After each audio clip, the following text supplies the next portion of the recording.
भारतीय प्रशासनिक सेवा के प्रतीक स्तंभ रहे और इस नोएडा शहर की शान परम आदरणीय पूर्व शिक्षा सचिव त्रिपाठी सर, इस नोएडा के सांस्कृतिक और सामाजिक कार्यक्रमों की रीढ़ परम आदरणीय महेश सक्सेना जी, यहाँ अपनी राजनीतिक जीवन में अच्छी छवि के लिए पहचाने जाने वाले मदन चौहान जी, राष्ट्रपति पुरस्कार से 2 बार सम्मानित परम आदरणीय चौहान साहब, जिनके बिना कोई भी सामाजिक कार्यक्रम, यहाँ का सांस्कृतिक कार्यक्रम अधूरा रहता है, मेरे भाई अशोक श्रीवास्तव जी, राजेश जी, एबीएसए साहब, 30 साल तक इस देश को अपनी सेवा दे चुके परम आदरणीय डॉक्टर सरकार साहब, यहाँ उपस्थित सभी शिक्षक वृंद और मेरे छोटे प्यारे भाइयों और बहनों, अभी अनिल बात कह रहे थे जो हमारे मुख्य विकास अधिकारी थे। मेरा नाम सौम्य श्रीवास्तव है, मैं भारतीय प्रशासनिक सेवा का अधीनस्थ सदस्य हूं। इस समय additional resident commissioner Uttar Pradesh नई दिल्ली और ग्रेटर नोएडा अथॉरिटी को अपनी सेवाएं दे रहा हूं। बात वहां से शुरू कर रहा था कि अनिल जब अभी संबोधित कर रहे थे तो 2 बातें कह रहे थे और दोनों ही बातों को मैंने देखा आप बच्चों ने बड़े ध्यान से सुना, अवसर पकड़ने की और अपने प्रति ईमानदार रहे। मेरे पहला संबोधन या जो पहला निवेदन होगा वो यहाँ बैठे शिक्षक वृंद से होगा। आप सभी वंदनीय हैं, सभी अपने अपने क्षेत्रों में महारत हासिल करके और फिर आज जो है शिक्षा जगत में अपना अपना स्थान बना रहे हैं। ये आवश्यक है कि जो पुरानी पढ़ाई थी और आज का जो समय है और नई एजुकेशन पॉलिसी है, उसके तहत जो एक बड़ा डिफरेंस है और जो होना चाहिए वो ये है कि जो कौतूहल है बच्चों का, जो सामान्य जिज्ञासाएं हैं बच्चों की और जो बाल मन में होनी चाहिए, वो निश्चित तौर पे आप लोगों को भी एड्रेस करनी चाहिए और इन बालकों से भी जो है जो बात को मेरी समझने के अभी उस परिपक्व हो गए हैं, उनसे भी मेरा ये अनुरोध रहेगा कि अपने जो है शिक्षक से, अपने टीचर से बात पूछने में कभी मत झिझकिए। अगर आपको दिखता है कि ये आसमान दिख रहा है और ये नीला क्यों है, तो ज़रूर पूछिए कि ये नीला रंग का आसमान क्यों है। और अगर आपको नहीं पता है तो आप पढ़ करके बताइए। अब तो स्मार्टफोन पे हर प्रश्न का जवाब मौजूद है।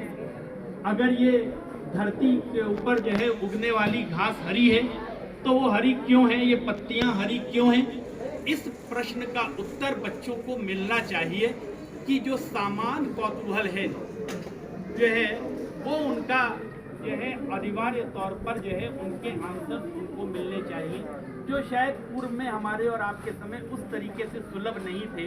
न टीचरों को संसाधन सुलभ थे और न हम लोगों को पूछने की उस तरह की आज़ादी हुआ करती थी जो आज है। दूसरी बात जो मैं कहूँगा कि महेश जी ने इसको कहा कि मेधावी छात्रों का मैंने जो है उनको मैं बुला करके और उन बच्चों को जो है प्रोत्साहन दे रहा हूँ, उत्साहवर्धन कर रहा हूँ। तो एक बड़ा पुराना अपना संस्कृत का ग्रंथ है पुरुष परीक्षा, और पुरुष परीक्षा में एक डेफिनेशन है। आज सवेरे जब मैं पेपर पढ़ रहा था तो उसके सामने ही उसका एक श्लोक मुझे दिख गया आज के दैनिक जागरण में, और मैंने सोचा कि श्लोक तो क्लिष्ट है, संस्कृत में है, लेकिन उसका जो अर्थात, जो उसका भावार्थ वो आपके साथ करूंगा कि जो एक बार में कही हुई बात को समझ जाता है और सुनने के बाद उसे भूलता नहीं है, जिसकी बुद्धि में वो बात टिक जाती है, उसी को मेधावी कहते हैं। सक्र दुप्तः च ग्रहाति ग्रहाति च ईर्धारणवासी यस मेधावी स इच्युत। पुरुष परीक्षा के द्वितीय अध्याय में 10वां सूक्त है और 11वीं पढ़ते हैं। तो आपसे बात क्यों कही मैंने, मेधावी कौन है, ये कैसे बनेगा? वो बच्चा जो अपने शिक्षक की बात को पूरी ध्यान से सुनेगा और उस बात को कोशिश करेगा कि जो है मैं समझ सकूं, न समझ में आए तो दूसरी बार पूछने का प्रयास करेगा और प्रयास करके बात को समझ के अपने मन में बैठाएगा, वो बच्चा जरूर आगे बढ़ेगा। ठीक, मैं बात को लंबी नहीं बढ़ाऊंगा, केवल अपनी अंतिम बात के साथ और अपनी वाणी को विश्राम दूंगा कि आप ईमानदारी अपने साथ तब बरतोगे जब आप मेहनत करोगे, और मेहनत जीतोड़ करनी पड़ेगी अगर आपको अपना इस समाज में जो है स्थान बनाना है। बिना मेहनत के बेटा आज तक किसी भी व्यक्ति को कुछ नहीं मिला, किसी भी फील्ड में वो हो, किसी भी क्षेत्र में हो, वो क्षेत्र शिक्षा का हो, वो क्षेत्र जो है प्रशासनिक सेवाओं का हो, वो राजनीति का क्षेत्र हो, सामाजिक परिदृश्य का क्षेत्र हो, आपको किसी भी क्षेत्र में, संगीत का क्षेत्र हो, बिना मेहनत के जो है आपको जो है आगे जाने का अवसर नहीं मिलता। अवसर भी तभी मिलेगा जब मेहनत करोगे, और ईमानदारी भी अपने साथ तभी करोगे जब मेहनत करोगे।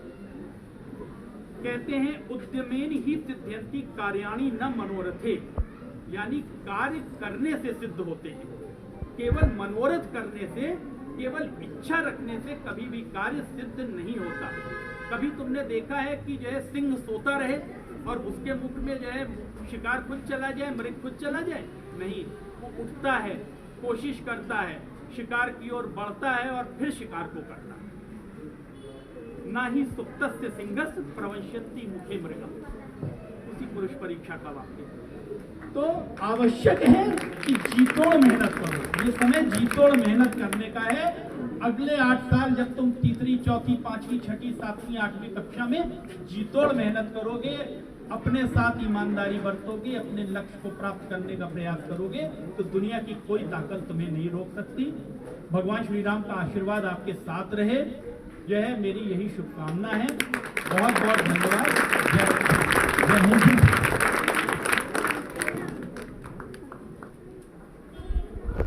बहुत बहुत शुक्रिया। और